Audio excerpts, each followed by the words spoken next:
All right, let's do it live on a Reaction Monday edition of Cleveland Browns Daily. I am merely Bo. He is the great Z. How you living, buddy? On to 2025. On to 2025, let's go. baby. We're back. We're back. Here we go. Number 2 pick in the draft. We're on to 2025. Going to be a fun NFL playoffs, I think. Barely hung on and won my fantasy league that played in Week 18, which is just absurd fireable. And will never happen again. I've already declared experience, it. Yeah. I almost lost because Jaden Daniels they just were like, oh, yeah, this isn't a real game. He's not playing in the second half. All of a sudden, Marcus Mariota's out there. I'm like, wait, what? What is going on? And then Mariota had a great half, by the way. By the way, we weren't alone in the befuddlement of the Rams decision.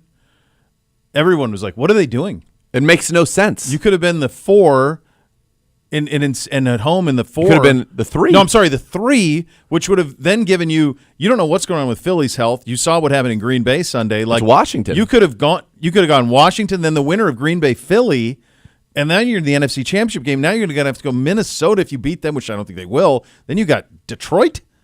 What are we doing? And they act like it didn't matter. I don't understand it at all. Lots of look. We had a pretty newsy morning. Boy, did we! A lot going on. Huge news, in fact. I would say news of the biggest variety, which was Deshaun Watson. According to general manager Andrew Berry, broke the news that Deshaun Watson had suffered a setback in his torn Achilles tendon rehab recovery, and it will indeed affect the timeline of his return.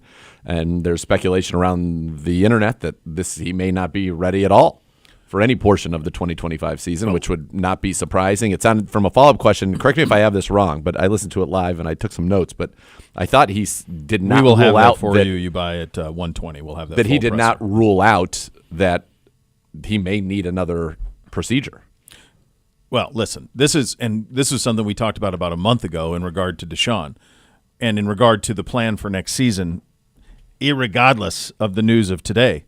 This was an Achilles injury that was a year in rehabilitation before ready anyway. So that was next November at the soonest. Yep, so setback, likely. This isn't scores, kids. This is common sense. Add a year, and that's minimum what you're looking at on that. So that is monumental. Sorry, Bo. We have the quote from Don't ever AB. interrupt me again, G-Man. I'm kidding. G-Man. We have the quote from AB's presser here. Right. Kev, can you play that? G-Man. Yeah, 1 second. Give me. It's just catching taking everybody off guard here, G-Man. I love it. G-Man swooped in. He's G-Man said he's back. He's back, baby. I like that G-Man's feeling like he's back. How about the New England Patriots going and beating the Bills? Going from pick 1 to 5? To go from 1 to 4, right? I think they get 5, right? Doesn't it go Tennessee, us, Giants, them? I thought they found I got a clip if you guys want it. Yeah, right, play the clip. Here's AB. I did want to give an update on Deshaun. Yesterday, as we went through our normal player, medical process, we did learn that he did have a setback in his, Achilles recovery. We don't have all the details and everything yet, but it obviously extend the recovery process for him. It is new information, just learned in the past couple hours, so I don't have everything yet, but did want to make you all aware of it. Okay, so that changes everything. It changes everything, but it also, in terms of nothing. you're talking about back-to-back catastrophic injuries for an NFL player, one with the thing that he uses to throw, the other with the thing that he uses to escape pressure. Yeah, I see that. Why was my mic like in the sky? I don't know, trying to get a little elevation maybe. And so now that timetable moves back. So there was going to have to be a plan at quarterback. Regardless of the news of today, this just changes it a little in terms of the makeup of that room and so forth and so on. But obviously a setback for Watson, and then everything then comes into question in terms of his career going forward. Yeah, and I think that it's going to be for the Browns. That is, I think you're going to be adding at least 2 people into that room. Yeah, whether that's a veteran and a high draft pick, which I think a lot of people, you pick second, you have an opportunity to get a big-time quarterback, and the hope is, right, we are not picking second ever again. Certainly not anytime soon. No. So, yeah, you knew that you needed to attack this quarterback room aggressively. That has not changed. No. but it changes some of the things. And, there's also, as has been reported upon by multiple news sources today, that there are financial ramifications to this as well with Deshaun Watson. Yeah, in terms of the insurance policy and all of that. Yeah, we've seen that reported by Over the Cap and some other places. Yeah, so that is the overarching headline of the day. The headline over the weekend is there will be some changes on our coaching staff as well. Offensive coordinator Ken Dorsey, offensive line coach Andy Dickerson, they've been relieved of their duties. The search for new offensive coordinator begins in earnest today. I do think it's important, and I do think I'm very proud of the job we did of laying out the philosophy behind the Ken Dorsey hire. I think we explained that very appropriately for what that hire was. This organization made a trade for Deshaun Watson, and in order to put that trade and that quarterback in the best position to succeed, you had to find somebody. The attempt was to find somebody who could create an offense along with Kevin's expertise that would fit Deshaun Watson's eye. Yep. And that's what Ken Dorsey was. Yep. Ken Dorsey was brought in here to run an offense the way that he ran it for Josh Allen in Buffalo, and that was the job.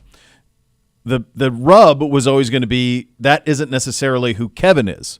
And Kevin got this job running a very different type of offense because of his offensive acumen, running that type of offense. Of course. And so now, and this isn't scores either, the thinking would be that you would return to what made you and where you had success, and that is the wide zone and the play action and such off of it. But who knows? But I think their intent with Ken Dorsey was pretty straightforward and pretty honest, and it was to get the most out of Deshaun Watson. Again, Andrew Berry used the words today, and it's so funny. I'm having deja vu because I'm like, wait a second, we've talked about all this stuff? Yeah. I did Browns Countdown yesterday.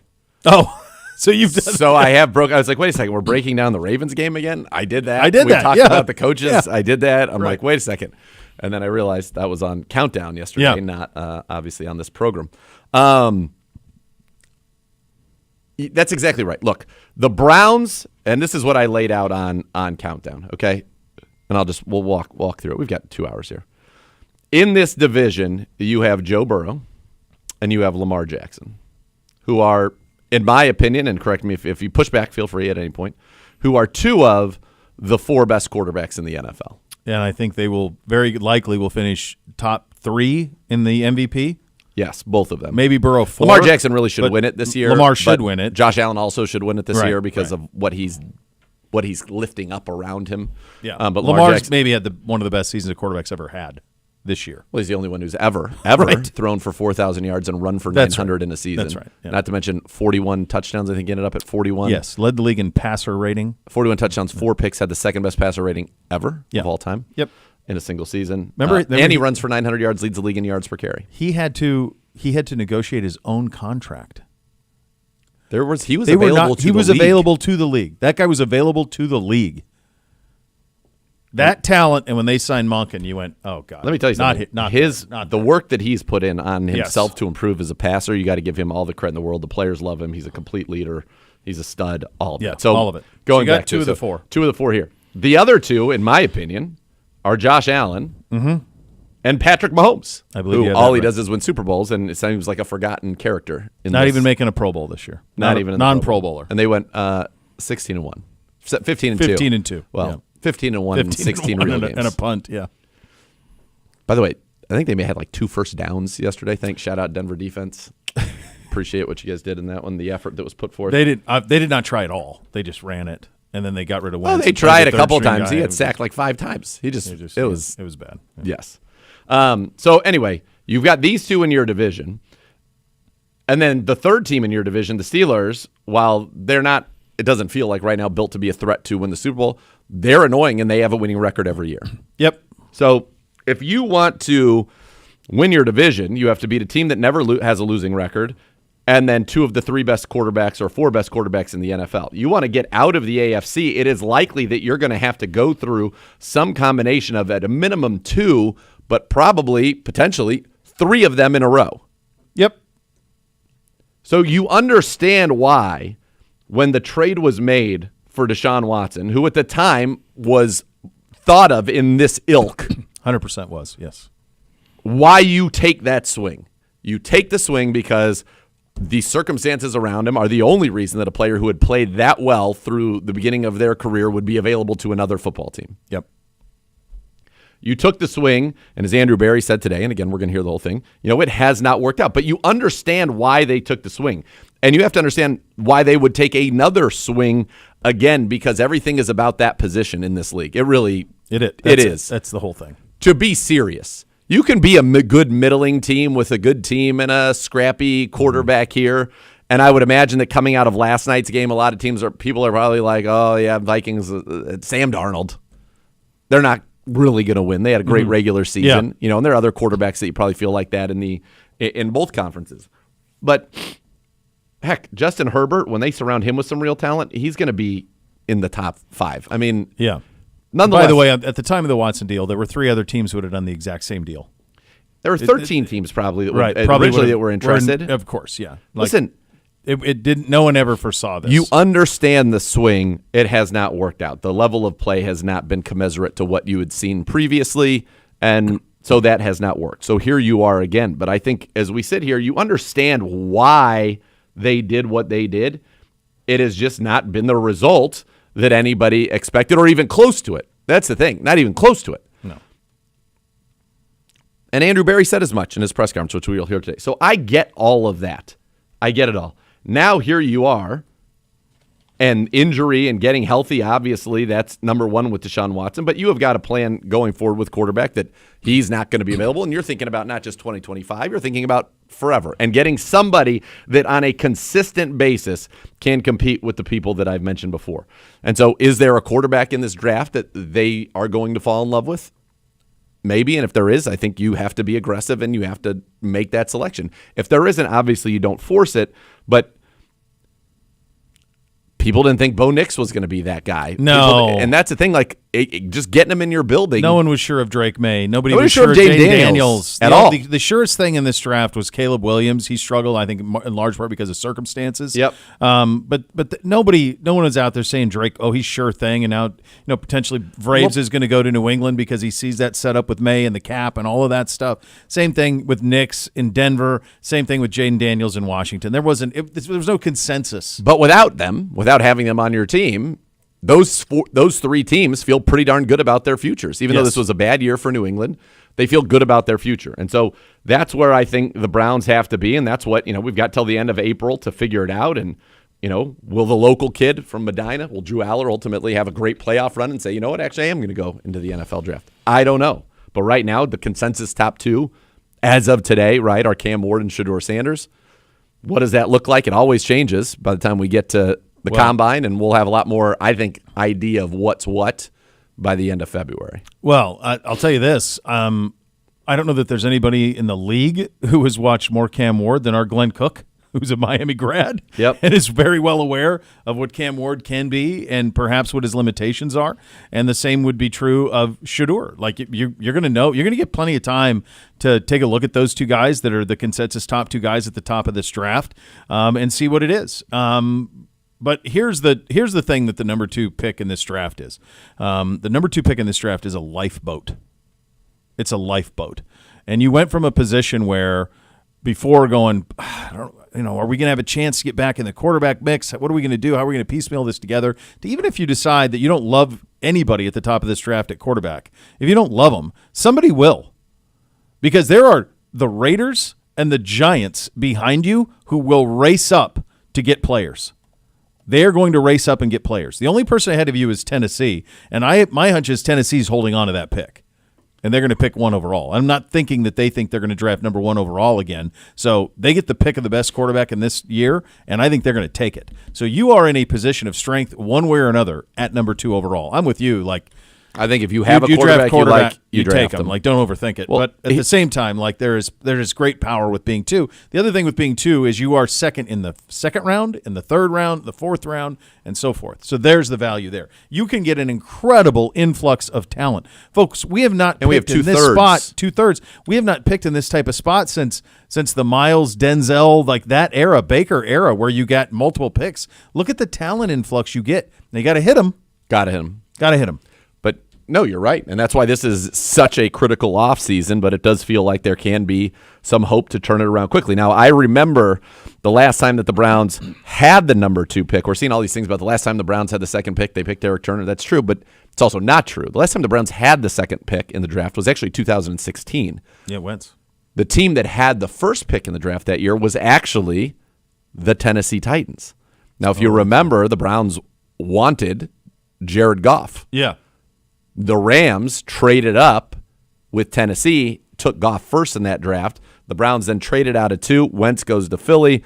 The Browns traded down to 8, I believe, originally, then traded out of 8 with Tennessee, who took Jack Conklin. And then the Browns ended up at 15, taking Corey Coleman. Now, that's one of those where trading back and accumulating the assets didn't necessarily work out for the Browns, although you did get some nice players in 17. I'm pretty sure that was Miles, Jabril Peppers, and David Njoku all in that draft in the first round.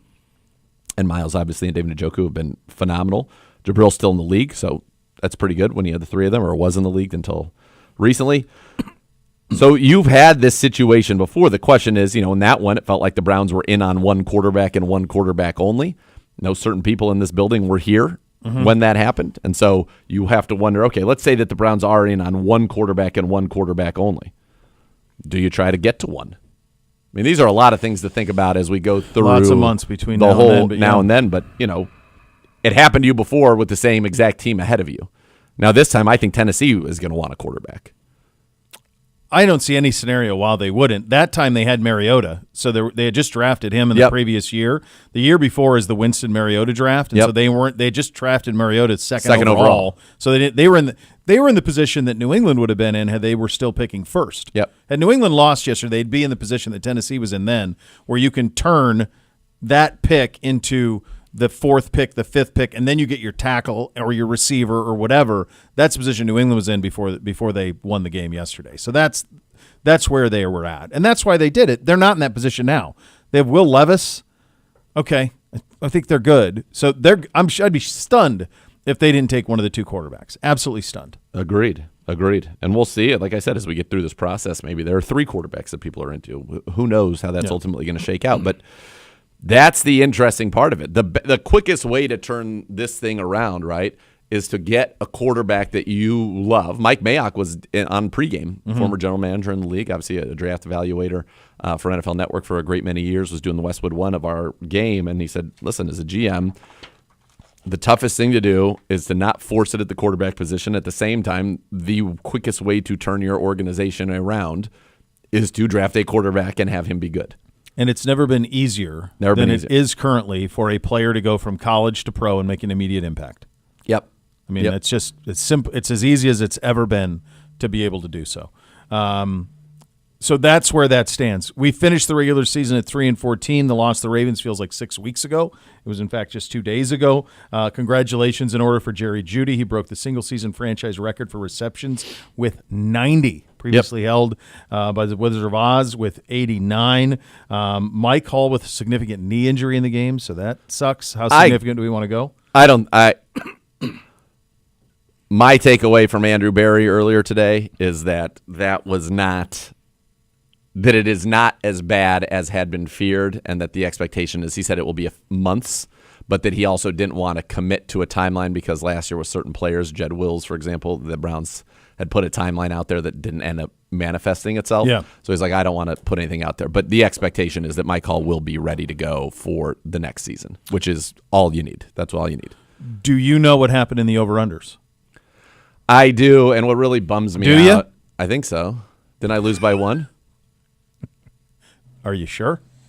No. Is it even better than that? Give me those.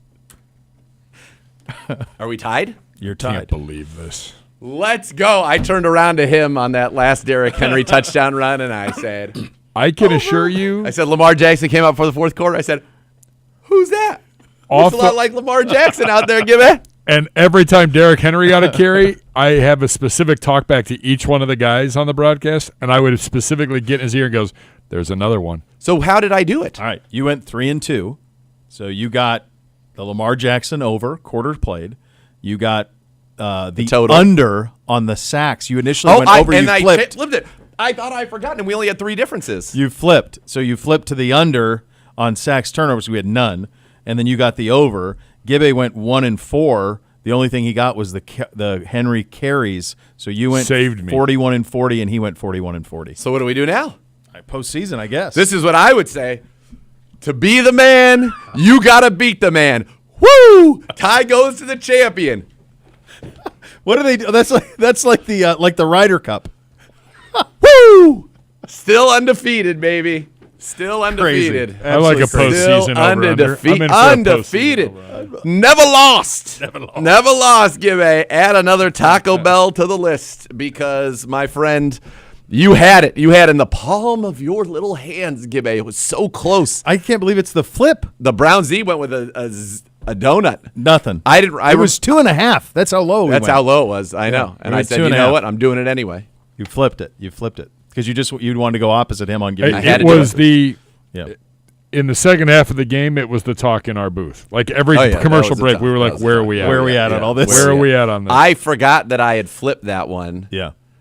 And I knew I was like, I should have flipped it because I had to. But then, as you said that now, I'm like, oh yeah, I did for that exact reason. I I got to go opposite on all because of it. if I only went oppo on 3 of them, I would have needed to go 3-0 on those 3. Yeah. So I needed to have a 4th one in there so I could still he- go 3-1 and still tie. As he pointed out, if we don't score that touchdown, They may have at pulled the, them. in may the have start of the fourth, that because touchdown to Johnson Akins was was warming up on the massive. sideline, No, and I was like, no, he's it was warming massive. up. warming up. Here we go. Here's the only pushback I'd give to that is they still were playing them when they were up 28-10 with like a couple minutes left, and then Derrick Henry rips off the long one, which not only did that for me, which kept the title, the big gold belt around my waist, brother. No, yeah, we're going to the postseason. We've done postseason over Here, unders Gibby, before. pretend this is title belt. postseason. Give it.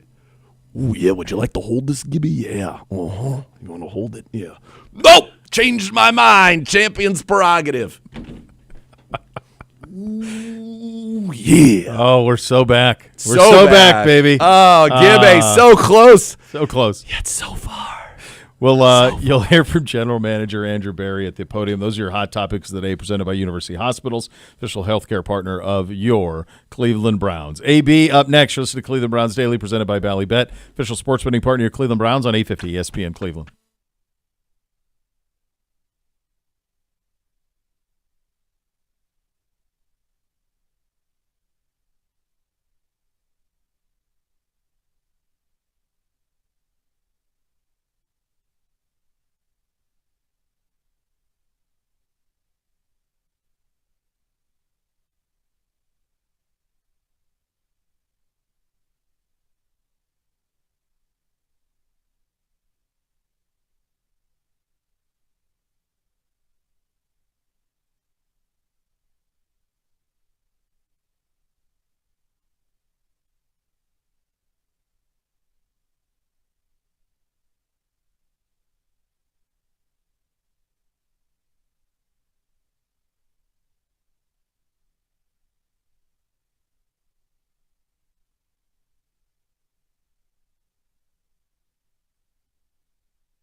Boost your game day this season with the Ballybet Sportsbook app. Place your first bet at $25 or more. You get $150 back in bonus bets. Ballybet, official sports betting partner of your Cleveland Browns. Now we head to the podium, presented by Vivid Seats. Purchase your official fan experience package today for the ultimate game day. Here is highlights from Andrew Berry's presser from earlier today.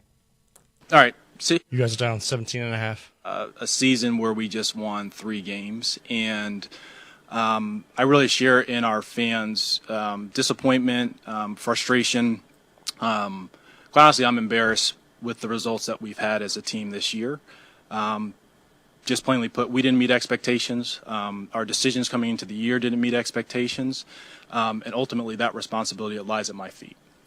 Thinking back a little bit to a year ago where we were coming off an 11-win season going into the playoffs, our goal has always been to perform at that level or a higher level on a consistent basis. And in order for us to do that, especially as we look at this season, we really have to look at everything. It's an objective and hard analysis at each position group in the roster. It's looking at what we're doing to put our players in the best position to be successful. It's looking about how we practice, how we train to avoid the major losses that we've had in player availability over the past couple of years. We really do have to look at everything. I think it probably goes without saying that to reach that level of consistency, we have to have consistent availability and consistent performance at the QB position as well. And that's something that's been elusive for us for the past couple seasons. And that's something that we have to be able to fix and remedy. I'll share, with you all this morning that, I was recently listening to John Maxwell talk. And John Maxwell, he's a former pastor, longtime leadership executive coach. He was like a New York Times bestseller. And he was talking about the topic of how to get a positive return on failure. And he used this term, he talked about like good misses and bad misses. And it stuck with me because I've listened to Kevin coach quarterbacks for 5 years, and he uses the same terminology where it's like, hey, you're going to miss throws, but let's make sure they're a good miss or a bad miss. And the way John categorized, good misses versus bad misses is with good misses, they force you to adjust. They're failures where you learn and you have to adjust, where the bad misses, they're the ones where you don't learn anything and you make excuses. And we have a lot of good people in our organization, from core group of players, good coaches, good people in football operations. We will make adjustments, and we will learn from this, and we will grow for this. I will learn from this, and I will grow from this to ultimately deliver the results that our fan base deserves and our organization deserves. The last thing I'll do before I open up with questions, I did want to give an update on Deshaun. Yesterday, as we went through our normal player, medical process, we did learn that he did have a setback in his, Achilles recovery. We don't have all the details and everything yet, but it obviously extend the recovery process for him. It is new information, just learned in the past couple hours, so I don't have everything yet, but did want to make you all aware of it before opening up for questions. So with that, I'll leave it to you all. As far as Deshaun's concerned, does that take him out of the running for next year, or how does that impact him coming into camp? Yeah, Tom, it's too early to tell. I don't have all the information. Obviously, in a situation like that, I don't want to. One thing I said I have learned from this year, I don't want to rule out anything with a major injury. We are still collecting all the information, and then obviously our focus is making sure that he can get as healthy as possible.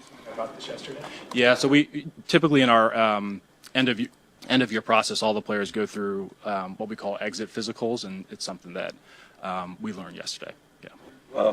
You've drafted one quarterback in 5 years, and of course Watson's the biggest acquisition you made.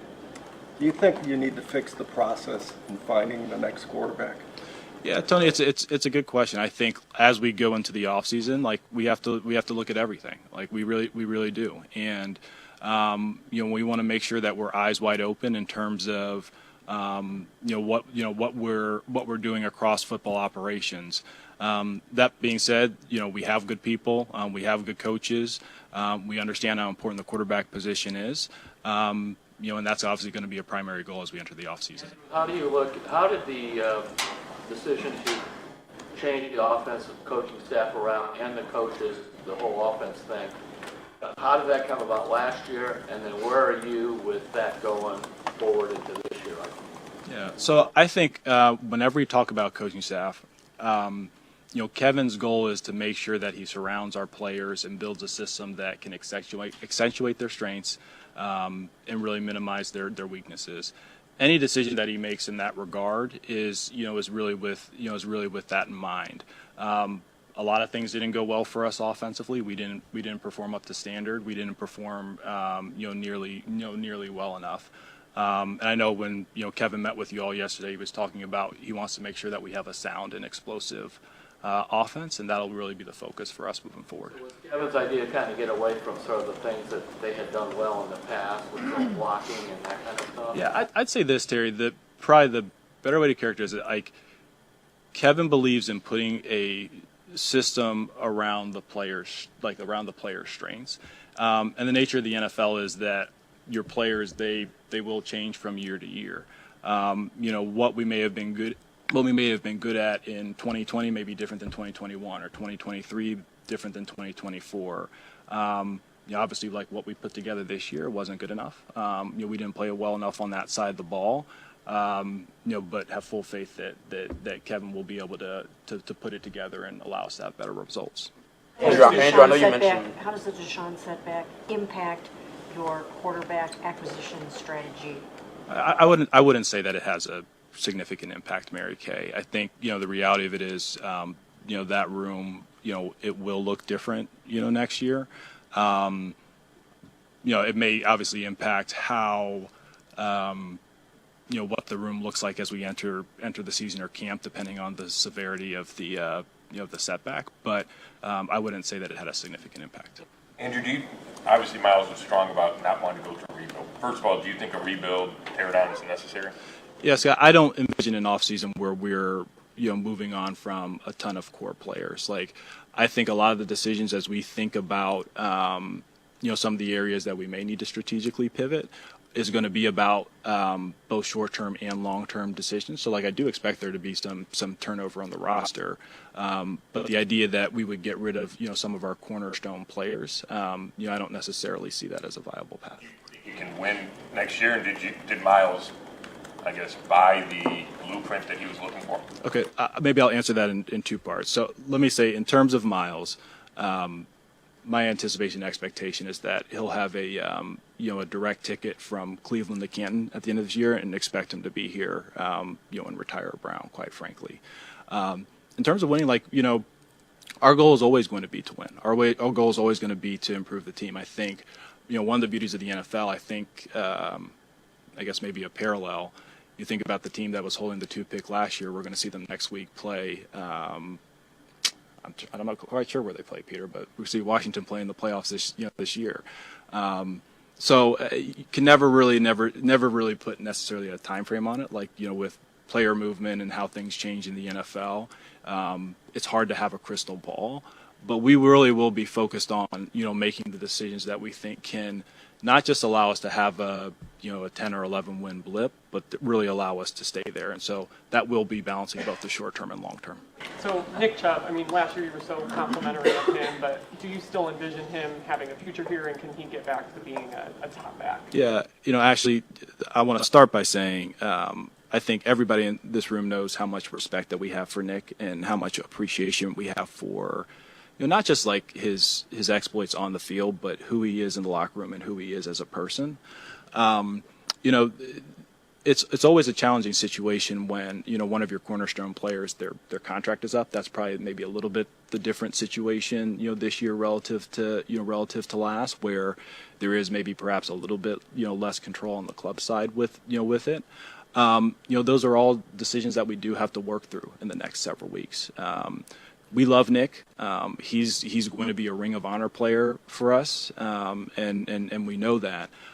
In terms of the short term, that's something that, quite honestly, we just have to work through over the next several weeks.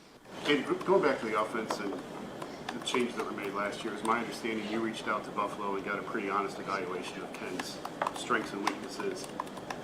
Who was behind the decision to bring Ken here, and then why were you still comfortable bringing him on when you got a pretty blunt assessment from Buffalo of what didn't work there? Yeah, so Jason, I'd say number one, when it comes to the coaching staff, that's that's Kevin's decision. It's Kevin's responsibility. Number two, like with anyone that we bring into the organization, we do a lot of diligence as you reference. Really the stuff out of Buffalo was actually, let me back up for a second. I think, and Kevin mentioned this yesterday, the offensive struggles, they were not just about Ken. Like, I think it would be unfair of us to suggest that because we didn't perform appropriately on offense that that it would be pinned on him, because it's just not the case. I'd say secondly, Ken was an excellent professional. He's a good coach. He's really strong in a number of areas, particularly RPO game, the tempo world, the pass game, things like that. I think the circumstances this year across a variety of levels, were not ideal for the offensive staff, just being quite blunt. But in terms of Ken Dorsey, he's a good coach. All the work that we had done on him, that Kevin had done on him, we felt really comfortable with what we were bringing into the building. He's going to land on his feet and he's going to be successful. Andrew, when you examined your misses, was not bringing Flacco back a good miss or a bad miss? Yeah, I'd say this, Tony, in terms of like the backup quarterback, world, I don't know that really what we had on the offensive side of the ball and how we played on offense would have been influenced by like one change in a decision. I think it was probably a variety of things that led to our challenges on that side of the ball. We didn't play as consistently up front as we're accustomed to doing. Obviously, we dealt with injuries and inconsistency at quarterback. We dealt with injuries at the end of the year at the skill positions. We turned the ball over a lot. I don't know that there was a cure-all decision, regardless of quarterback or any other position that would have changed the fortunes of the offense.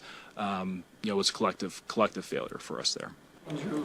Andrew, when you go through, like a business make such a significant move like you did with Watson, all the assets, everything go into it, then it goes backwards, or however you want to call it this. So one, have you looked at where that went wrong? And secondly, then how do you recover, what's he going to count, $73 million or whatever on the cap the next couple of years? So can you address where it went wrong and then how do you recover? Yeah, so I'd say, Terry, probably first and foremost, I think that, to date, the trade hasn't gone as we had hoped or anticipated, hasn't gone how, Deshaun has hoped or anticipated. I think certainly a big part of it is, the stop-start with availability, and that, we never have gotten consistent performance at that position. I think there's a variety of factors in that. That's not just the quarterback. We all share in culpability with that. The one thing is, like, when you do, we've never been afraid to take big swings on things that we think can help the team and help the organization. Sometimes you'll hit, and sometimes they won't go quite according to plan. But the one thing that we always do look at is, you understand with any business where you take on risk or where you make decisions, you understand that there is both like upside and downside. There's no such thing as like a riskless transaction. And one thing that we always do want to do is really protect our downside as much as you can. And, we will be positioned, moving forward, both from a cap perspective, and I hate how we got here, but with having the second pick in the draft, whether we select a player or use it to maximize in another way, it gives us an opportunity to really pivot if we need to. Andrew, along those lines, outcome of the Let me go here first, and I'll come back to you, Daryl, just because you've asked one.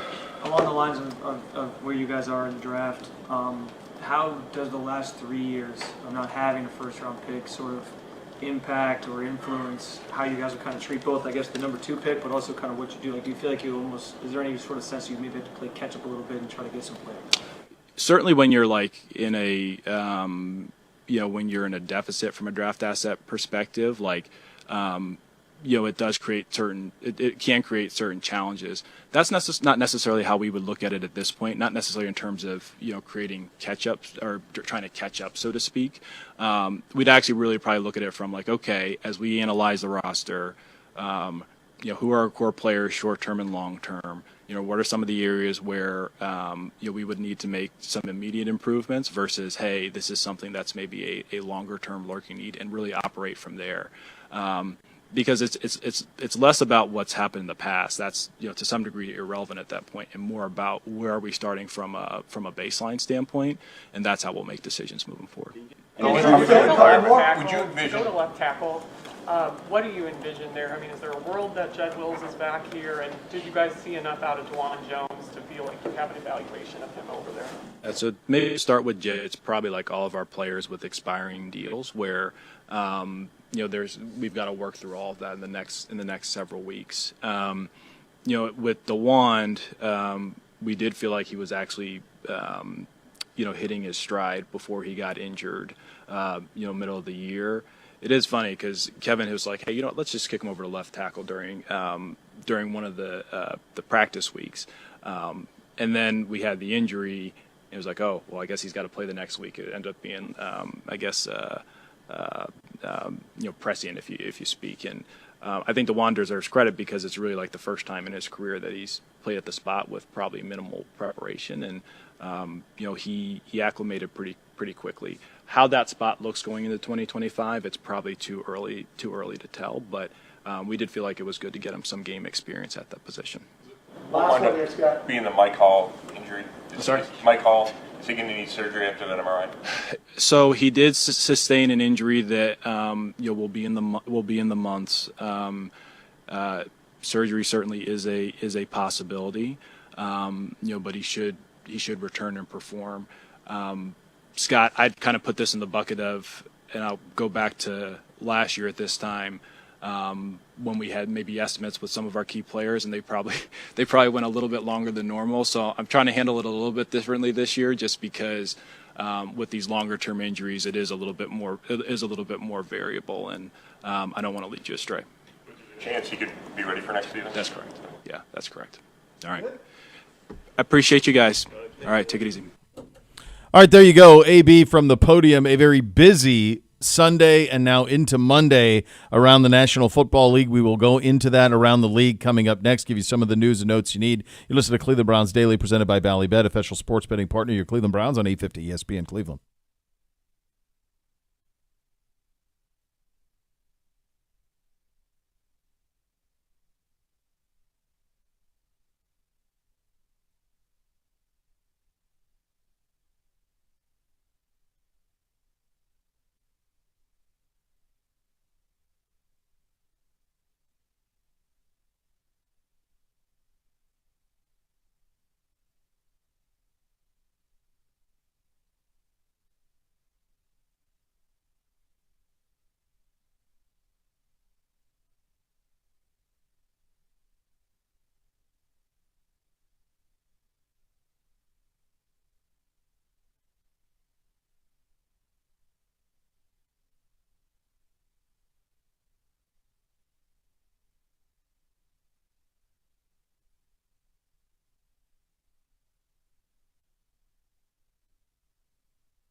Hey, Browns fans, this one's one of the local business platform presented by Minuteman is Cilantro Taqueria. Cilantro Taqueria boasts 6 locations throughout Northeast Ohio. They stand as a testament to hard work, community partnership, and vibrant flavors of Mexico brought to life in Cleveland. Check them out to learn more. Visit browns.com/community/local business platform. Around the league, a lot happening today. In the division, the headliner being that Cincinnati has fired defensive coordinator Lou Anarumo.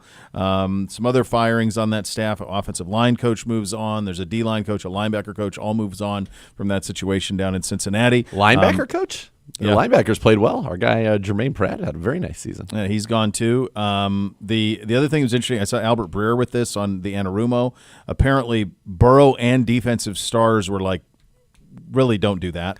The fact that their defense didn't perform is not on Lou Anarumo, because clearly when Lou Anarumo had talent, they performed at a very, very high level. And in fact, if you go back a few years ago when they went to the Super Bowl, we were talking about he was going to be the next head coach and the hot coaching candidate, all of it. The person that should be in the most trouble in that organization is the GM. And now I know what you're going to say is that's hard because in essence he's the owner. Right. But isn't Duke Tobin also? He is. He's the head of their yeah. You didn't draft well on defense you used significant resources for the defense. That was their plan, was we're going to let these expensive guys go. We're going to draft and replace, but that has not worked out at all. So why is he not on the hot seat? Their failures to draft suitable replacements on the defense and on the offensive line, really around the Burrow drafting and post the Burrow drafting, got them in this spot, not Lou Anarumo. I don't know. It'd be a very interesting offseason down there for them. You heard Burrow's comments post-game Saturday after the win at Pittsburgh when he said, look, our organization can't be in the habit of losing great players. Higgins is a great player. So is I Jesse don't Bates. understand how they can't keep pay him and have to now repay Jamar Chase bigger than Jefferson. He won the Triple Crown. It wasn't close. No, he's the only one to ever have 1,700 yards, 17 touchdowns in the same season. Yeah, so they basically wasted an all-time quarterback receiver season and missed the postseason. They, by the way, the last 2 years they missed the postseason with winning records. So that's not great. Not great on that side of things either. Other firings around the league. The Patriots fired head coach Jared Mayo. They beat Buffalo yesterday, which cost them the 1 pick in the draft. They fell to 4. The other thing, which is an incredible sliding doors moment, remember, New England went to Cincinnati with Jacoby Brissett and beat the Bengals 16-10 in week 1. If that just goes the way that it should have, Cincinnati's in, New England's picking 1. 16-10. They won in Cincinnati. Yeah, week 1. Yeah, they have struggled early in seasons. I got to tell you, it is incredible they did not make the playoffs, and you would think that there have to be big changes. I don't see how they keep what they had together. That'll certainly be interesting in terms of T as well, because T's going to command top dollar. He's the number one. He's got to be the number one free agent, or short list of the number one free agents, available free agents in the whole league at any position. Yeah, that's right. Yeah, it's a strange path that certainly they're taking down there. We've made obviously some small changes as well here that I don't think will be small, and I think you saw, overall, even the comments from our offensive line, all of that they want to get back to running what has been our bread and butter and has been very successful, and I think it sounds like that's where we're headed. All indications seem to be that Mike Vrabel would be the man in New England. It certainly checks every box. He went in the Hall of Fame. That's in part why, if you read the stuff about what happened to him in Tennessee, in part because of how gracious he was at the Patriots that led to his dismissal in Tennessee. He's a legend in New England. They have a franchise quarterback. They have a bunch of cap space. They have the 4th pick in the draft, so they can flip in a hurry in New England back to competitiveness. And to me, that is a really nice spot to land. The Jaguars did fire head coach Doug Peterson this morning. Trent Baalke remains, which is wild, but he remains as the general manager. Doug Peterson is out in Jacksonville. So as we stand right now, Chicago, New Orleans, the Jets, Jacksonville, and New England, those are your open jobs. How would you rank those? I would say. So real quick, Chicago, Jacksonville, and New England, you also would be going into spots where there already is a general manager in place. They're all keeping their decision makers on that side of things. Now, like with Mike, I'm guessing he'd work with Elliott. And to me, the most attractive is Vegas is the least attractive to me. I just think, you've got Denver, 3 teams in the playoffs. The Chiefs aren't going anywhere. Denver seems to be ascending. The Chargers are ascending. That, to me, just from what you have to do on a day-in, day-out basis is not great. I like Drake May. I like what New England's got, cap room, all of that. But, you are going to be dealing with Buffalo for a long time. The one to me that feels, and maybe I'm just foolish, but I think where you're talking about, you've got Trevor Lawrence, you've got Brian Thomas on a rookie contract. Mm-hmm. You have a legit billionaire owner who will spend money to get whatever they need to do to win. His money is not from the franchise. He's right. Liquid. Quite liquid. So I and that division is of the availables. The NFC North is a murderer's row, and AFC East is probably second or easiest, because the AFC West is a murderer's row too. So I think Jacksonville's the one where you get the right coach, you get the right coordinator, you get Ben Johnson in there, and I still like Lawrence. I still like Lawrence a lot. You got, like I said, you have a legit number one for 4 more years on a rookie deal. 4 more years of Brian Thomas. Both there in New England, I like the quarterbacks and I like ownership. Yep. I like the pieces in Chicago because I think Caleb Williams is much better than he showed this year. And by no means do I think he's a bust, but that ownership just has been a mess, and their power structure has been a mess forever. So that's the thing you're kind of going up against there. I think Vegas. Not to mention that division is brutal. I think Vegas, the Jets, and New Orleans are tough spots. Now, New Orleans, the division is better, but what is your roadmap to build? I think the Jets and Vegas are in a really hard spot. Listen, I'll tell you what. I think Atlanta is going to be in a good position. And again, I didn't like them drafting Penix after they had paid all that money to Cousins, because now they're going to eat all this money and Penix is there. They just shouldn't have signed Cousins. If they loved Penix going in the process, they should have just said, we're coming out of this draft with Penix, and made it so. Yeah. And they would have been just fine, and you'd had $50 million to spend on the rest of the roster. Them losing to Carolina in a game they had to win is craziness. By the way, Bryce Young is legit. He looks great. He's back. Yeah, they whatever they did, it worked. Yeah, they figured it out. He's throwing they talked about he's like Steph Curry. I mean, he basically Steph Curry to touchdown, which you don't see that very often. Although Lamar, people said they haven't seen it. Lamar did that against us, literally on Saturday night. He did it Saturday night, where he throws it and turns around celebrating. Yeah. Darius did that last night against the Hornets, by the way, too. Shot a 3 in the corner and stared at the crowd as soon as it left his hand. It was pretty cool. Yeah, it's good. A couple other retentions. The Colts retaining Shane Steichen and Chris Ballard retain their leadership, and the Giants retain Brian Dable and Joe Schoen. That one I can't believe, especially after the Hard Knocks. I don't know how letting you them could run that back. But he's out of patience. What fan base is more angry today, the Giants or the Jets? Because the Jets are interviewing Arthur Smith for their head coaching job. The number of people that the Jets have, I put down here. It is a joke what they're doing. Right. They've interviewed. They're being thorough. People. Come on. Neither one has their quarterback. No. I like the Jets. Well, you got neighbors. Here's the thing. Whose pieces are better? I actually don't mind Daboll. I don't know how the GM's allowed to keep his job. I don't either.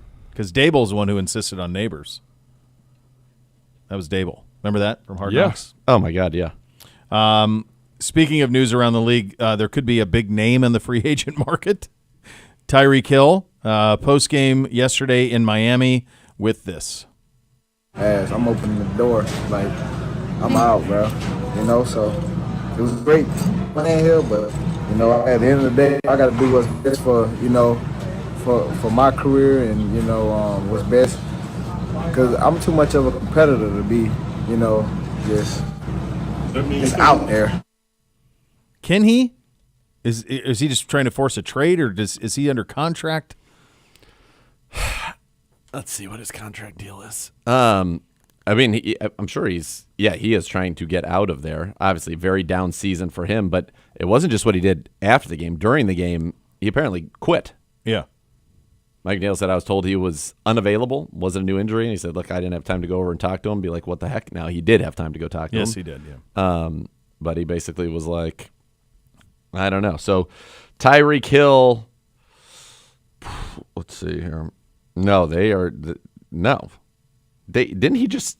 I thought he just signed an extension this year. 3-year deal. Yeah, he's got 2 more years. Yeah, his base salary in 25 is $10 million. In 26, it's 29.9. Good luck. So if they traded him post June 1st, they would eat about $26 million in dead money, but they would get significant relief. They'd save, $53 million, $63 million on the cap. Yeah. So they could do it. I think. I don't know. Sometimes hard to say with all these contracts what's real and what's not. All right, coming up, second hour of the program, you'll hear from Coach Stefanski, his end-of-the-season presser. We will have that for you. The playoff picture is set in the AFC and the NFC. We'll go over that as well. Second hour coming up next. You'll listen to Cleveland Browns Daily, presented by Bally Bet, official sports betting partner of Cleveland Browns, on 850 ESPN Cleveland.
Want to get your kid involved in the Dog Pound? Join the Junior Browns backers presented by University Hospital's Rainbows Babies and Children in association with Cardinal Credit Union, the Cleveland Browns official kids club for ages 4 to 12. Enjoy events, activities, and more. Visit juniorbrownsbackers.com to join today. Well, the playoffs are set. There was some little bit of injury news before we get into this. Christian Watkins tore his ACL, or Watson tore his ACL in the game for Green Bay over the weekend, and then he also had the injury to Jordan Love as well.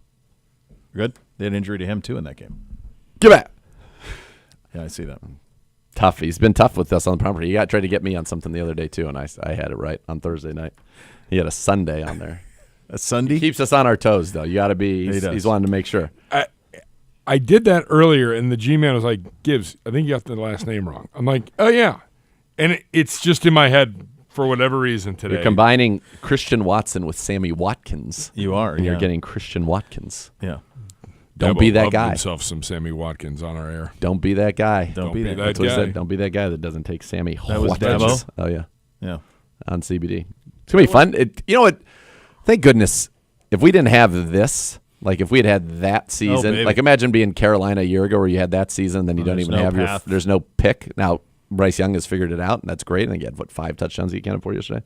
He looks great. Yeah. Now we're going to have that. We're going to be able to talk to there's so much stuff we're going to be able to do. Could get Coach Prime on the show. I bet we will. That'd be awesome. Have you ever talked to him? Yeah. I've talked to him here. Oh, he's been here. Yeah. He's an electric factory in person. He knows the game. He's so good. He is a combination of Snoop, Mr. Dog, and Irv, if they were like melded into one, because he's a little smoother, I would say, than the playmaker, but just as energetic. So he's got the smoothness of Mr. Dog with the energetic and bombastic nature of the playmaker. Yes, and he talks like he's the heavyweight champion of the world. Yeah. Like there's some Muhammad Ali, Roy Jones, like I know who I am. Some gravitas. Yeah, there's that too. The playoffs are set. So in the AFC, the Chiefs get the bye at 15-2. The AFC matchups in the wild card round are Chargers at Texans, Steelers at Ravens, Broncos at Bills. Why? I have a question for you. I have many questions. How did Prime get Steelers at Ravens in prime time on Saturday? Now, my guess is they must have had one of the top choices. I mean, the Texans playing in the opening playoff game of the playoffs it's got to be like the 8th time they've done this. My read on this is that the first selection was Packers-Eagles. And Depends Fox put that I think Fox had the first pick. So you think Fox has the first pick? This is what I think. I think Fox goes 1, and they go Packers-Eagles. I think Prime gets 2. And they got that slot, too, Saturday night. Yep. Jeez. I think ESPN goes 3. I agree. And then I think it's CBS goes 4 and takes Broncos-Bills. It is interesting. Well, NBC's got to be in there. I think that's 5. Commanders-Bucks is behind Broncos-Bills. I agree. Boy, they were really trying to sell that last night on the broadcast. Oh, man, hard. Whew. So, Mike. Fox has the Super Bowl. So do you think that means they also had the first pick? I don't know how they would have. So CBS is the only one. Am I reading this right? CBS is the only one that has 2? They've got 2, Correct. but they got the worst one, and then they have 2 of the worst 3. Yeah. Because I think it went Packers-Eagles 1. Yes. Or Steelers-Ravens 1. Those are 1-2, though. I think it's pretty clear those are 1-2. I don't know who necessarily had first pick, but those are the top 2. I think Packers-Eagles is the one. I think the Packers are as big a brand. There's as big a brand as there is in the league, other than the Cowboys. Yep. And I think the Eagles are a top 5 All right. brand so then too. Steelers, So I think that's the one. Ravens, then Vikings-Rams. That's what I think. Then Broncos-Bills, then Commanders-Bucks 5 for sure. Yes. And then Chargers-Texans is last. This is dead last. Yeah. So just in the AFC, this will be Saturday games. Chargers at Texans 4:30 on Saturday on CBS. Then Steelers at Ravens Saturday night at 8.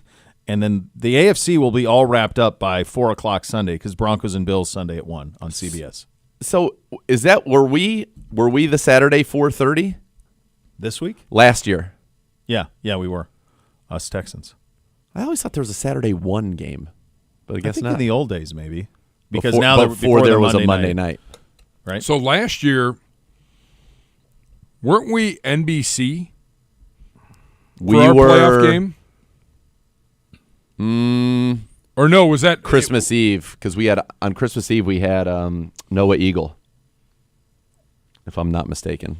No. We had Noah Eagle for our playoff game. For our playoff game? Okay, I knew he called one. Because of those. remember, we had Ian and Noah on our game last year, but Ian was working for Westwood 1 because CBS only had one game because they had the Super Bowl. So it was on NBC. It was NBC, and then Saturday night was the Peacock game with Chiefs Dolphins in the coldest game known to mankind. Oh yeah. So the Browns actually were on Sunday at 4:30. Were we really? Yeah, game was on NBC. Browns took on the Texans Sunday, January 13th at 4:30 p.m. No, Eastern. we were on Saturday because we flew out on Friday for the playoffs. I mean, I'm just telling you what I'm reading right now. I know, but And locker cleanout was on Sunday. This is from ClevelandBrowns.com. As Week 18 played out, the Browns first found out that they will face the Texans in the wild card round of the playoffs. Then on Sunday evening. Man, look this up. Oh, then it says then on Sunday evening it was announced. So you're right. That could be Saturday. It makes sense. It was Saturday. Saturday, yeah. January. What Yeah, day it was was the first January game, 13th? Yeah. Yeah. It was. It was the way that it was. Yeah, because we the played. way that We that were the was first. written We was were the first confusing. game up in the playoffs. Yeah. That's what I thought too. Yeah. It was a Saturday. Yeah. You have that right. You have that right, Gibbe. Saturday the 13th. I'm 1 for 5 today. Yeah, too bad. Too Then- bad. This one doesn't matter. In the NFC, it will start at 4:30 on Sunday with Packers at Eagles. Then the Commies and Bucks will go Sunday at 8 o'clock. And then Vikings and Rams, your Monday nighter on ESPN. So that's the breakdown of those. I don't understand what the Rams were thinking. Me I neither. don't know why they didn't try. They All were right. competitive even with Garoppolo. I think I'm on upset watch in all 3 games in the NFC. Well, do you see I don't know the numbers. Well, we don't. Or we gotta do, no, we can't do the numbers. We can't do those right we now. Have scores. I'm talking about road teams, lower, you're on higher road seeded, dogs? higher seeded. I don't know if they're dogs or not. I think of the road teams that can realistically win. I think it's everybody in the NFC, Chargers in the AFC. Slight belief in the Broncos, no belief in the Steelers. I have very little. I have no belief in the Broncos. Very little belief. Slight. Yeah, very little. Very little in Pittsburgh. I have none in Pittsburgh. 0. Not even 1. It just that's so rivalry-ish. Dude, I'm with you. Let me tell you something. I'm with you. It's a buzzsaw. The Ravens are good. Yeah, they would be a very solid Super Bowl champion bet because I think they're like the 5th pick right now. So you could get 4th or 5th pick. It definitely goes Detroit, then Detroit is the number 1. Detroit, Kansas City. In the Detroit's AFC, AFC, then KC, Kansas City, Buffalo, and Baltimore all can, and then Buffalo, absolutely and then win it. Baltimore. Don't you think Detroit? I mean, they keep doing it, and I love them. I want Detroit to be in the Super Bowl. I'd love to see the Lions win the Super Bowl. That'd be awesome. I just think at some point that the injuries that they have suffered they're going to have to play some really good. It's easier on that side, right? Because they could avoid the Eagles, who I think would give them. They can avoid the Eagles till the NFC Championship. They're going to get the winner of the Rams-Vikings game in Detroit. Not necessarily. They'll they reseed. They will play the highest remaining seed. Or lowest. That's why higher or lower doesn't work. It doesn't. They'll play the worst remaining seed. Yeah. Better or worse works every time. They needed that bye week. Yes. Big way. Yeah. I like the Vikes. Commies, Bucks. I'm not sure the Bucks have beaten anybody with a winning record. They've not. Not Is this that season. fact? Yeah. And then the Packers with the injury to Watson and then with the Jordan Love stuff over the weekend is a little bit concerning as well. All right, here So- I think we can confirm. Let's see. At the time they played them, they hadn't beaten anybody with a winning record, I think was the thing. Although, didn't the Lions start off 1-0? So maybe it's Because all they have nonsense. wins over, because they beat Detroit and Philly this year. Well, they beat the Commanders week 1. They beat the Lions week 2. The Eagles, though, in week 4, they were 2-1. That knocked the Eagles to 2-2. So maybe it's since then. Let's see. They lose to the Falcons, beat the Saints, lose Ravens, lose Falcons, lose Chiefs, lose Niners. They beat the Giants, the Panthers, the Raiders. They beat the Chargers in in L.A., smoked them. Remember that? Were they? That was the Chargers definitely had a winning definitely record. did. Yeah, and then they beat the Panthers and Saints. So they, not as many, certainly in the second half of the season, they beat one team with a winning record. Yeah, but they still did. I saw that stat. It was said rather emphatically, I think, on the broadcast. Not true. Erroneous. Not true. Erroneous on all accounts. Going to be a very fun postseason. I'm going to be honest with you. I think the next round is the one where it's really going to be nuts. Well, I think this is kind of the round before the round. In the AFC, you've got, three real powerhouses. If you end up with Bills, Ravens, Chargers, Chiefs, if that's how it goes, and that's in play, right? Because Chargers are the 5, Ravens, yeah. So if it goes Bills, Ravens, Chargers, Chiefs, that's pretty dang good. It's the AFC's crazy. The division around the AFC is going to be nuts. The NFC, you could get, I think, best case scenario would be like what? Eagles. Probably Eagles, Commies, Vikings. Lions, Vikings. Because now the Vikings are the 5. So probably Commies, it would be Commies. Commies would be the 6, so they would go to Detroit. To Detroit. Commies, so Detroit, Detroit, and Vikings, Eagles. But the Packers are not a pushover. No, not at all. No, they could get him. And I don't know what's going on with Jalen Hurts either, because he hasn't played. And if the Packers win, the Packers automatically go to Detroit. Yes. Which means you could have, in theory, if the Packers won and the Bucks win, you could have the Bucks at home in the second round against the winner of Vikings-Rams. So stupid that they do this by the seed versus the record at this point. Like, what are we doing? The division winners get the seeds. I understand, but it's pretty balanced schedule. Fine, do the seeds that way in the first round, but then once it gets through the first round, throw the seeds out and go record. Go record. Yeah. that's ridiculous to award a mediocre team. But that's how it could be, though. If the Packers win, if the Packers and Bucks both win, if both of the Bays win, the Bucks will host the winner of Vikings-Rams in the second round. Right, and the Vikings are 14-3. Yeah. It's tough. Pretty crazy. It's tough. All right, you'll hear Kevin Stefanski's end of the season presser coming up next. You're listening to Cleveland Browns Daily on 850 ESPN Cleveland.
OBM, the preferred provider of copiers and document services for your Cleveland Browns. They'll tackle any size office.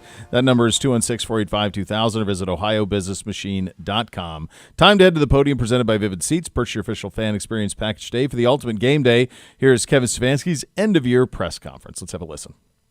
Okay, obviously, You're down 10 minutes. the finality of the season coming to an end is always hard. There's frustration from myself. I'm sure our fans, I share in that frustration. Extremely disappointed in where this season went and that we're not playing football anymore. That's tough. So tough day all around, but we're going to get to fixing this, and that's what we're going to do. We're going to get back to work. So we're going to meet with the players today, meet with the coaches, and obviously we'll have time to look at all this, but extremely frustrated, extremely disappointed, extremely appreciative of our players. Gave me and gave us everything they had. Fought like crazy. The results were not what we wanted. That's obvious, but I'm certainly grateful to them for how hard they played, kept swinging. I know you guys saw the news on Ken Dorsey and Andy Dickerson. I think the world of those two guys as people, as coaches, but I'm going to go in a different direction, and I'm appreciative of their hard work as well. But with that, I'll take any questions. On Andy, can you just reflect on the challenges of this season? You guys tried maybe some different things, et cetera. Yeah, I think there's a lot that we need to look into, Tom, and get fixed. This is never going to be about one person. Let me make that clear. Or in this case, about our one coach or another coach. Like, this is something that we all own. We all share in that, but have to look at all of it. The decision, what went into the decision to move on from those two? Yeah, just bottom line, I want to go in a different direction. We need to improve, as everybody knows, on the offensive side of the ball, and that's what we plan to do. Do you feel like you guys got away from maybe what you did best and what this team has built best to do this season? We certainly didn't play well enough, Dan, so I think it's something that we need to look at, and we need to look at doing those things as a team, certainly doing those things as an offense that give you a chance to win. Did you or do you have regrets about giving up the play calling? Yeah, listen, we are where we are. There's decisions that you make every week, every season, seemingly every quarter of a game, and then you learn from those decisions, and you're just always, what I'm always trying to do, as you guys know, is just trying to do what's best for the team. You have to decide if you guys are more of a play-action, bootleg type of team, or if you want to be the spread RPO team that Deshaun was going to be well-suited for, or can you find a marriage between the two, or how do you approach that? Yeah, I think it goes back to we need to play sound offensive football, Mary Kay, and that really is in every scheme. It doesn't matter whether you're dropping back to pass, handing it off. We have to be more sound than we were. And obviously it also goes into taking care of the football, which we have not done a good enough job of. I know you guys are sick of me talking about it, but it's the number one thing when you're talking about winning and losing, and we have to do a better job there.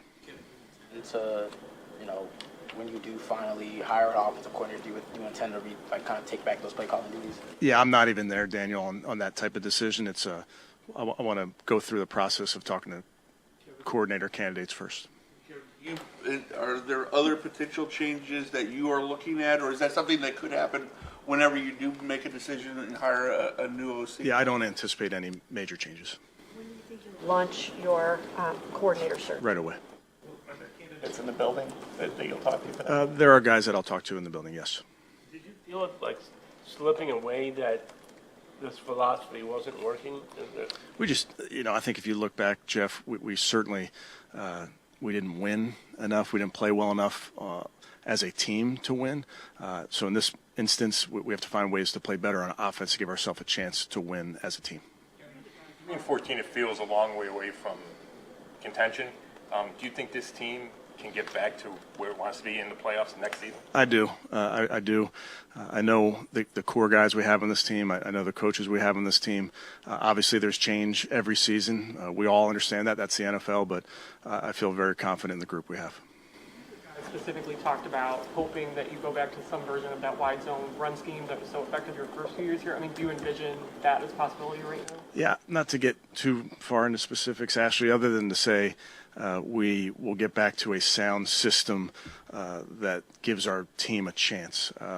And again, I want to make it clear, this is not about one person or one particular part of the scheme. This is about all of us owning it and fixing it.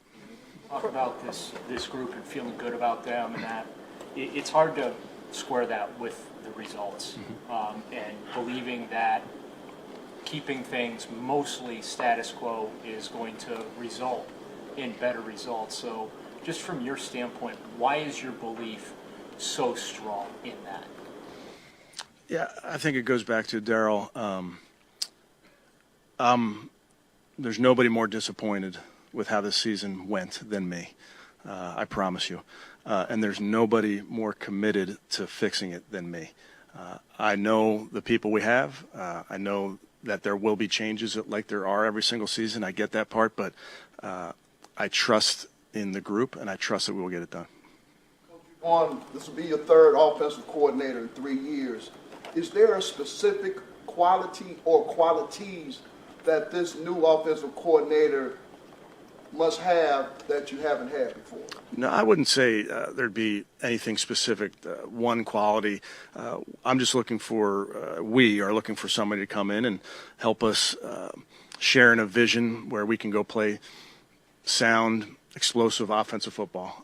I feel confident that we'll be able to do that.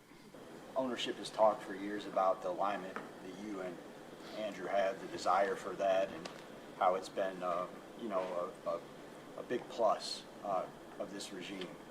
How much responsibility do you feel to make sure that that stays in a good place coming off a rough season? Because obviously throughout pro sports, when expectations are met, that's when things can go sideways. So my commitment to alignment. How much responsibility do you feel in making sure that you and Andrew stay aligned throughout a offseason, trying to bounce back? We feel very responsible, and we are tied at the hip, and we will do everything in our power together. Andrew works really, really hard at this. I'm sure you guys will talk to Andrew. I'll let him speak for himself, but we're frustrated, and we will get it fixed. Is it to you to have an offensive coordinator that maybe you've worked with before, or that you feel super comfortable with, or that you know that you completely can be on the same page? I think it's a good question, Mary Kay. I think it remains to be seen. We need to see what this looks like, and looking forward to talking to some people. I'm sure we'll talk to people that I don't have a prior relationship to, and I've hired plenty of guys over the years that you don't have a relationship with, and it works really well. So that's not a prerequisite. Are you able to provide any more information on JOK, or we kind of get to Yeah, nothing more to add other than to say he's getting all the information he can get, and we'll update you guys when appropriate. Do you think you'll play next year, though? I'm hopeful. I know with all the talk about the offense changes or whatever, do you feel like there has to be a stronger commitment to the run game, especially from the start of the season next year? We have to play better on offense in a bunch of different areas. I don't think it's as simple as just saying running effectively. That is a component of it, but we need to do a better job of setting our team up for success. I think too often this season our defense had to take the field in some really, really tough spots after a turnover. If you just look at the number of drives that our defense faced this year, it's not a formula for winning. Would you say that was a philosophical change from 2023 to 2024, that you're going to come out throwing much more than you did the previous year? I wouldn't say that was a core tenet of what we were planning on doing. Obviously, we got behind in too many games, but we definitely need to run the ball more effectively. Do you anticipate Mike Vrabel taking any of your assistants with him? You'd have to ask first. How do you feel about the left tackle spot, and what did you see out of Dwan before he got hurt, and just what are your thoughts on Jed's possible future? Yeah, I think we'll see on all those guys. Specifically to Dwan, I thought, it was when he got hurt, I thought he was starting to settle in at that position. So he needs to get healthy. That's the most important thing for him right now, and then we'll see where it goes from there. Is it concerning with Dwan? I mean, that two seasons in a row ending with, obviously in some ways the last one especially was a freak injury, but at that size, lower leg type injuries being Certainly want him to be healthy, and certainly that's a main point of emphasis for him. Like you mentioned, sometimes playing that position you can get unlucky and a guy can roll up on the back of you on your legs, but he's going to focus on getting healthy, getting stronger, and really see where it goes from there. Hey, appreciate you guys being professional all season long, and I'll stay out of your hair for a little bit. All right, thanks guys. All right, there you go. Kevin Stefanski from the podium, presented by Vivid Seats. Purchase your official fan experience package today for the ultimate game day. Lots happening in the NFL world. We'll kind of go over that with you again. We get your great clip of the game as well. And we know the Browns' opponents for next season. We will share those with you as well. You listen to Cleveland Browns Daily, presented by Ballybet, official sports betting partner of Cleveland Browns on 850 ESPN Cleveland.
Truck or motorcycle accident cause your injury, call the injury lawyers at 1-800-ELK Ohio for a free case review. Elk & Elk's a proud partner of your Cleveland Browns. Time for your Great Clips. Great clip of the game. Great clips. It's going to be great. Here is Jerry Jeudy becoming the all-time single-season receptions leader. Zappy to throw. Throws right. It is caught. It is Jeudy, and that is a new Browns single-season record. Give him 90. Congrats to Jerry Jeudy. Joel Bitonio, class, first guy over there to congratulate him on that milestone. 90 catches now for Jerry Jeudy. He's up to over 1,229 yards on the season. Yeah, they're on the 18-yard line. That's great. Awesome for him. Great. Glad they were able to get that done. It was looking for a while. Like in the first couple of years, he hasn't gotten a target yet. Right. And then he unfortunately had a drop. But great for Jerry Jeudy. It's also kind of wild that our record had been set by two tight ends. Ozzie Newsome twice, and Kellen Winslow Jr. was the other one who had reached 89 catches in a season. You know, you think about how many teams have guys that have 100 catches every year. Oh, my We've gosh, never yeah. done Never that. in the vicinity, So yeah. 90, awesome for Jerry Jeudy, though. And certainly you see what a great addition he was. I think he needs, hopefully Cedric Tillman, that was just another wild thing that he disappeared, but he needs a running buddy. He needs I think if you got a bigger receiver opposite him, you'd really have something special because his ability to line up inside, line up outside, he can get open. He's good after the catch. He showed you all things that he's a guy. I went back to this. He had some monster numbers with Jameis, obviously. Yeah. But to me, it's just about opportunity. His yards per target was right there with guys that you consider to be number one receivers in the NFL, even when he was in Denver. He just never had the opportunities. Well, this year he gets the opportunities, has a career year, and certainly the Browns have to feel very good about where he is and what they signed him for prior to the production. He is, from a production standpoint, when given the opportunity, what he was drafted to be. Like, it's pretty straightforward. Yeah. That's what everybody thought he would be when he was drafted. He was viewed in a similar light as CeeDee Lamb and Amari. Justin Jefferson and all those guys. I mean, he was in that kind of first-round, no-brainer, going to be a stud, elite route runner, and now he got the opportunity, and now you see it. Now So you see it. that was it. Thank goodness you had that stretch of Jameis, too, because he went nuts in that Jameis stretch. Well, I think his last 3 games, weeks 5, 6, and 7, I think he had exactly 1 catch in each of those. And you'd watch the tape and you'd say, oh, man, he was wide open. Oh, man, he's wide open. Yeah. Oh, man, he's wide open. Jameis did a good job of getting the ball to him and kind of breathing some life in. And that's why it's so important that going forward, the Browns can find consistently good quarterback play. I mean, that's it. That's the whole. It's not hard. That's the whole thing. Right now you've got Cam Ward, Shedeur Sanders in the draft. Perhaps Aller will be added to the draft. You have got to figure out, I think, you can't force it, but at the same time, if you're not going to take a quarterback, you have to be pretty darn sure why you're not taking a quarterback. If you don't take one at 2, you better be dang sure that the guy who is available and one of the 2 that are the consensus first and seconds will be. You better be dang sure they're not good. That's the job. Yeah, and it's a tough one because the best way to turn this thing around is obviously to hit on a draft pick quarterback. And I'm not opposed to taking a quarterback in the first round and then taking a guy with your extra third-round pick, taking a guy in the 4th round, doing what the then Redskins, now Commanders, did back with RG3 and Kirk Cousins in that draft. It wasn't 1 and 3rd, but look what the 49ers did with Lance and Purdy. Just take the right. Just take the irony about until both you get of those. one. That was the old. It's funny. That was oh my gosh, Elliott's dad. That was his Ron whole Wolf. thing with the Packers. Was always draft a quarterback every year. Draft one. And look how that worked for them. I mean, they drafted Mark Brunell there. They were able to trade guys, get compensation back, develop them, trade them. Like there's some sense to be made in that, in the value of the pick. So yeah, I'm with you. Keep swinging at it till you get it. So the great clip of the game was fantastic, and it led right into an interception by a 500-pound human that somehow is listed as 375 in the media guide. That was am tough. I That was wrong? a real one. That was tough. No, The Michael fact that Pierce. he is listed the way he's listed lies. Yeah, he's a lies. He's a big dude. It's a big fella. It would have been fun to see him try to run that back, and he's just like, no. I don't think I'm it good. would have ended I'm well. good. We know our home and away schedule for next season. Your home games will be the Bengals, the Bills, the Dolphins, the Packers, the Ravens, the Steelers, the Titans, the Vikings, and the 49ers. So 9 home games. Always a potential for a European game in there. You never know. And on the road games, Bears, Bengals, Jets, Lions, Patriots, Raiders, Ravens, and Steelers. So road games, true road games next year. Known road games, Bears, Jets, Detroit, New England, Vegas. Back to Vegas. Back to Vegas. Pretty tame in terms of duration of travel. Really comfortable travel away schedule because you've got, the NFC North where the Bears and Lions are close. You got the Bengals, Jets, Lions. New York's not that bad. The only one where you're really traveling at all is the Raiders. Even the Patriots aren't that bad. Raiders is really your only real road trip. It'll be interesting to see, given that we have not had success, and perhaps it's totally unrelated, but we have not had success going out 2 days before those West Coasters. No, it's true. It'll For all the times we've done that, if we'll do that how again many anymore. times have we won?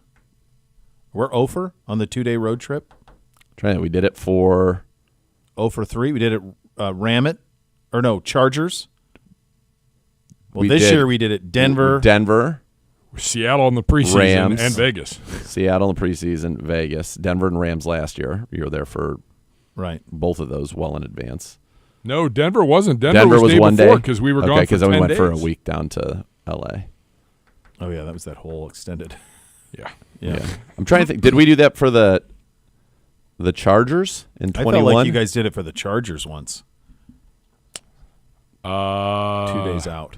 If we did, it would have been in 21. No, because remember that was still COVID. Oh yeah, we had to fly on a separate plane than you guys, and we had to take an Uber the day of that dropped us 4 miles from the stadium. We probably definitely did not go in 2 days early. No, not into Los Angeles. Post-COVID. No. Probably not. Probably not going to do that. But anyway, those are your dates. Some really, really juicy home ones when you talk about Bills, great home slate. Packers, obviously the divisional games, but also 49ers in the mix, Vikings in the mix on that as well. Dolphins return. It's always interesting when you get the return. So Dolphins come back here after playing here this year, and then we go back to Vegas and play out in Vegas after playing there this year as well. Those are the matches. The Dolphins were a match, like the other division match, and the Raiders were the match last year, and obviously one of those two would stay a matching one, and it was the Raiders out in Vegas. Hopefully when we go, it is not as hot as it was last I know we'll do the full one thought and all of that yesterday, but I had a lot of youth basketball, so I didn't – and this is a good weekend to miss, quite honestly. By the way. But, I jumped in on some of this stuff and was listening to it in the car to and from, and I had a little bit of stretch from, I guess, around 2 to 4, where I had 2 to 3, where I was able to watch Red Zone and watch some of the stuff that was happening. Just a bunch of wild choices. Yeah. Made in the league. Very unique. Yeah. But didn't understand the thinking on a lot of the things that happened. No, but I will say that somehow you and I navigated, I thought, one of the tougher weeks. We do okay? Yeah. I was going to throw it out unless we lost. No, we won. Did we do okay? Oh, yeah. All right, good. I think I was 10-6. We'll verify, but that was 10-6, and you were 9-7. I don't know how. I literally said in the middle of that, I have no idea. There were several of these I said, I have no idea what we're doing here. It was nuts. Because you just don't know. And this is the thing. I've heard a lot of people talk about this in regard to tanking or whatever. You have to be so aligned. There was a question today in the press conference in New England where they asked if one of the reporters covering the Patriots was trying to figure out, did Bob Kraft have any say in what happened in the final game? And the report was that Kraft didn't weigh in on it at all because they're thinking, what were you thinking? We could have picked number 1. We have Drake May. Could have traded out a 1, pick. Coaches on the way out win those games. Lovie Smith, Mayo. Yeah. And a lot of people say, well, Mayo didn't know he was going. Well, maybe he did. Maybe he did. Maybe he did know he was going. The thing that it's a tough league to do that in. What struck me more than anything was Tennessee did it right. Tennessee clearly was. Oh, yeah. They were not. I don't think they were interested in winning that game, which was fine. The one that got both of us was Washington-Dallas, where you would think Washington wanted to win the game. You would. But they did not. Now, I think they did go on to win the game, didn't they? They did, but they were not in the scores. Well, they took Daniels out at halftime. They're just we're good. We're good. The weird thing is, though, they kept McLaurin was playing till everybody else played to the very end except Daniels. That's the other thing that happens, though. Like McLaurin broke the franchise record for touchdowns, which was previously held by Ricky Sanders. That's how long ago that was. So I think that's the thing that happens in that Week 18 too. You got a bunch of guys going for bonuses, a bunch of guys going for franchise records, team records, all that stuff. How about Cooper Rush just needed to play this game for $250,000? That's it. He just needed to play. Did you see what Geno did? Geno made $6 million yesterday. $6 million. So they set the franchise record for passing yards. Yeah. They go 10-7. Yep. And what was the third thing he had to hit? Was it a touchdowns number? Touchdown. So, and they fire the offensive coordinator. Who, yeah, by the way, is going to be hired by Alabama tomorrow to go run that offense because he was the OC at Washington last year. Yeah. It was a weird day. It was a weird day in the league, to say the least. So much more to come. You're listening to Cleveland Browns Daily on 850 ESPN Cleveland.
Browns fans, we're giving away a stealth recliner courtesy of Zip Chair by Dream Seat at the end of, well, that's now. That's it. When are we doing this? Visit zipchair.com to learn more about how to deck out your fan cave with custom Browns branded furniture. I don't have it's answers sitting right on over that there. one. I would assume we would be doing it relatively soon. You'd Who be doing knows? it. This is going to be a fun little football. You got Notre Dame, Penn State Thursday, Buckeyes, Texas on Friday, and then NFL slate. Crap, I forgot Saturday, about the Sunday, Buckeye game. Monday. You know, our AD, we're supposed to have a home high school basketball game on Friday that was like a youth night for Bootsy's team. and he said it out thing like, we're going to play this game on Saturday. I think O'Leary and Amherst did the same thing. Smart. They moved to Smart. Thursday. Smart. Yep. Yeah. By the way, how about Moving on up. how about Bootsy's runner in the lane? Epic. It's pretty great. So and he was very appreciative, as I told you privately, about your retweeting of that. So that was on Saturday when that happened. Then Sunday we show up for the games, and the guy who runs the league's he didn't know anything. Like the guy who posted had no idea 30, about any of it. 30. And he goes, "Was that your son?" And I go, "Yeah." And he goes, "Well, that's the most likes we've ever had on a clip we've posted." So you said, "Well, and it's gone to hundreds of thousands of people." His uncle is a man of great influence, so that could be it. As are you. 15. Yeah, but I didn't retweet it. We have good reach. I didn't retweet it. Oh, I did. Yes, I know you did. Bootsy with some exclamation points. That was he's very excited. All right, we're back tomorrow with more of the Hoff's going to join the program. Next Level next. 850 ESPN Cleveland.